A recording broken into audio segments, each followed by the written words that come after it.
బాన్సువాడ పట్టణంలో TRS party తరఫున మన రాష్ట్ర మాజీ మంత్రివర్యులు టీఆర్ఎస్ పార్టీ ప్రెసిడెంట్ కేటీఆర్ గారి ఆదేశాల మేరకు బాన్సువాడ పట్టణంలో టీఆర్ఎస్ పార్టీ తరఫున ఏదైతే అసెంబ్లీలో బడ్జెట్ సమావేశంలో సెషన్ నడిచేటప్పుడు జగదీష్ రెడ్డి గారు టీఆర్ఎస్ పార్టీ ఎమ్మెల్యే ఏదైతే స్పీకర్ గారికి మీరు 6 గ్యారెంటీలు 420 హామీలు ఇచ్చి ఎందుకు అమలు చేయకొచ్చారు, ఎప్పుడు ఇస్తారని అడిగితే అతనికి సస్పెన్షన్ చేయడం జరిగింది. దానికి నిరాశంగా పార్టీ ఆదేశాల ప్రకారం బాన్సువాడలో నిరాసన కార్యక్రమం తెలుపుతూ అంబేద్కర్ గారికి వినతం పత్రం ఇస్తూ బాన్సువాడలో రస్తారోకో కార్యక్రమం చేపట్టడం జరుగుతుంది. ఏదైతే కాంగ్రెస్ ప్రభుత్వం అన్నదో కళ్యాణ లక్ష్మి కులం బంగారం ఇస్తాం, అదే కాకుండా 18 సంవత్సరాలు నిండిన మహిళలకు స్కూటీలు ఇస్తామన్నారు, స్కూటీలు ఎక్కచ్చిరు.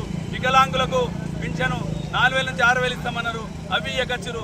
చేసింది ఆ సీఎం రేవంత్ రెడ్డి గారు గడ్డనెక్కి ప్రజలను మోసం చేస్తున్నాడు.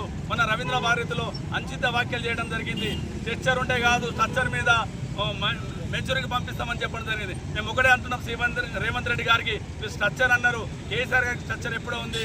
అతడు ఒక పక్క నేడు బాన్సువాడ కేంద్రంలో బాన్సువాడ నియోజకవర్గ పక్షాన అసెంబ్లీలో రాజ్యాంగానికి విరుద్ధంగా జగదీష్ రెడ్డిపై ఒక ప్రశ్నించే గొంతుకను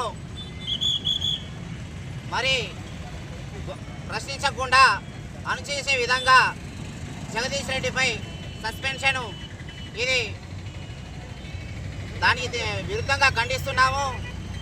ఎందుకంటే ఈ కాంగ్రెస్ ప్రభుత్వము